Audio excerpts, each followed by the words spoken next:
গভীর নিম্নচাপ ও আমাবর্ষার প্রভাবে গলাচিপা ও রাঙ্গাবালী উপজেলায় বুধবার রাত থেকেই টানা মাঝারি থেকে ভারী বৃষ্টিপাত হচ্ছে, সঙ্গে বইছে দমকা হাওয়া।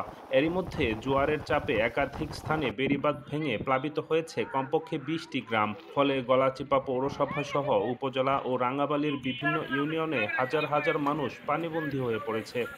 রাস্তায় পানি উঠে গেছে, ঘরের রাস্তায় পানি উঠে, অনেকে চুলো মুলো তলাই গেছে। আমারও তো ঘরে উঠে গেছে পানি, ঘর উঠে গেছে পানি। চুলো রান্না খামো খাই।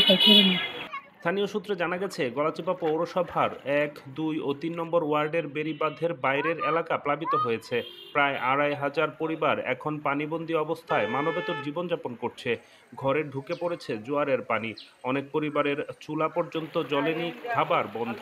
কুটিয়ালপাড়ার ব্যবসায়ীদের মজুতকৃত ধান, ডাল ও বাদাম পানিতে তলিয়ে গেছে। পৌর শহরের ৬ নম্বর ওয়ার্ডের নিম্নাঞ্চল বৃষ্টির পানিতে প্লাবিত হয়েছে।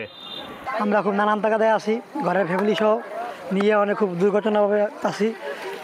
ঘরে ঠিক মতো আমরা খাওয়া দাওয়া করতে পারতেছি না, রান্নাবান্না করতে পারতেছি না। ঠিক আছে, প্রতি বছরই এই কাজেই হয়। আমরা এটা থেকে আর কি ব্যস্ত আছি। ঘরের ভিতরে মাঝামান পানি, বেড়িবাঁধ এইগুলো যদি থাকতো তাহলে আমাদের জন্য অনেক উপকার হইতো, কিন্তু বেড়িবাঁধের কারণে মনে করেন আমাদের এই সমস্যাগুলো, সামান্য কোনো বর্ষার যদি একটু পানি হয় তাহলে আমাদের ঘরে পানি ঢুকে যায়। আমরা খাওয়া দাওয়া, পাক শাক যে এনে যা যাবতীয় সব বন্ধ হয়ে যায়।